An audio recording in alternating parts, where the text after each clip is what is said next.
Hello guys, આપણે આવી ગયા છે એક નવા વિલોગ સાથે. તે પહેલાં તમે અમારી યુટ્યુબ ચેનલ મૈત્રી સિઝનેબલની સબસ્ક્રાઈબ કરવાનું અને શેર કરવાનું ભૂલશો નહીં. અને હા, સાથે સાથે એક લાઈક પણ જરૂર કરજો.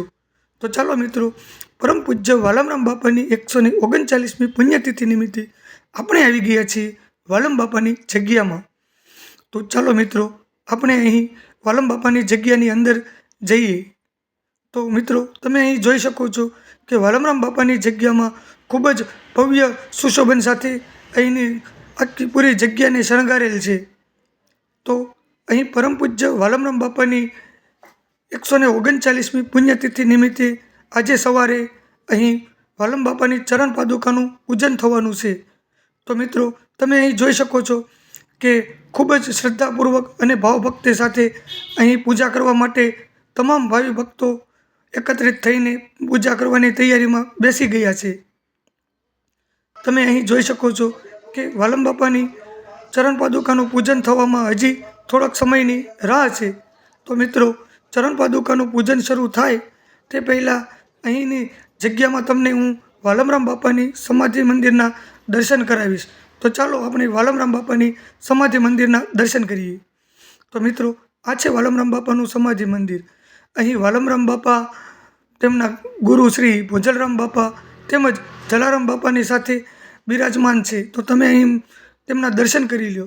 તેમની સમાધિ મંદિરની સામે જ અહીં વાલકેશ્વર મહાદેવ મંદિરનું પણ નિર્માણ છે. તો તમે તેમના દર્શન કરી લીધા છે અને હવે પૂજા શરૂ થવાની તૈયારી છે.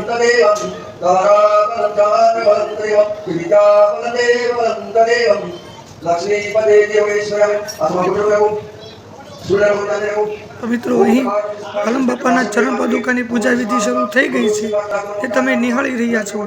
અમારી મૈત્રી સિઝનેબલ ચેનલ દ્વારા તમને આગળ પણ અમે વિધિ પૂરી થયા બાદ પટેલવાડી વિસ્તારમાં જે વાલમરામ બાપાની પ્રસાદીનું આયોજન છે ત્યાં પણ તમને દર્શન કરાવીશું. અને ચાલો મિત્રો, હવે આપણે ચરણ પાદુકાના દર્શન કર્યા બાદ બપોરના સમયે અહીંની પટેલવાડી વિસ્તારમાં આવી ગયા છીએ, જ્યાં પૂજ્ય વાલમરામ બાપાની પ્રસાદી લેવા માટે આવેલ ભાવિ ભક્તો માટેની વ્યવસ્થા કરેલ છે. અહીં વાલમરામ બાપાની પ્રસાદી માટે સવારે 10:30 વાગ્યાથી શરૂઆત થઈ ગઈ અને અત્યારે બપોરના 1 વાગ્યા જેવો સમય થઈ ગયો છે.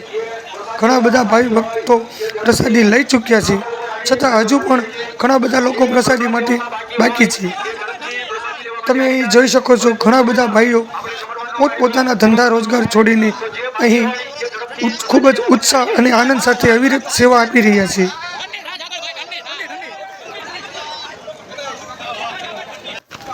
તેમજ ભાઈઓની સાથે સાથે બહેનો પણ પોતાના ઘરકામમાંથી સમય આપીને અહીં સેવા આપવા માટે આવેલ છે. તો અહીં પ્રસાદી લેતા પહેલાં આપણે અહીંયા દર વર્ષની જેમ એક ખૂબ સરસ બ્લડ ડોનેશનનું કેમ્પનું પણ આયોજન કરવામાં આવે છે. તો ચાલો આપણે ત્યાં પણ એક નજર કરીએ. તમે અહીં જોઈ રહ્યા છો, અહીં આવેલ બ્લડ ડોનેશનની ટીમ પોતાનું કાર્ય કરી રહેલ છે અને ઘણા બધા લોકો રક્તદાનનો પણ લાભ લઈ રહ્યા છે. તો ચાલો આપણે આ અવિરત સેવામાં સહભાગી બનવા માટે હું પણ આ રક્તદાનમાં જોડાઈ જાઉં છું. તમે જોઈ રહ્યા છો, અહીંયા ખૂબ જ મોટી સંખ્યામાં ભાઈઓ આવ્યા છે અને ભાઈઓની સાથે સાથે અહીં બહેનો પણ મોટી સંખ્યામાં ઉપસ્થિત છે. તો હવે મારું રક્તદાનનું કામ પૂરું થઈ ગયું છે. તો ચાલો, રક્તદાન કર્યા બાદ બાપાની પ્રસાદી લઈ લીધી છે અને બપોરે જે ભવ્ય શોભાયાત્રા નીકળવાની છે તેના દર્શન પણ તમને હું આગળના વિલોગમાં કરાવીશ. તો ત્યાં સુધી અમારી આ મૈત્રી સિઝનેબલ ચેનલને સબસ્ક્રાઈબ કરો, શેર કરો અને લાઈક કરવાનું પણ ભૂલશો નહીં. જય વાલમરામ, જય વાલમરામ.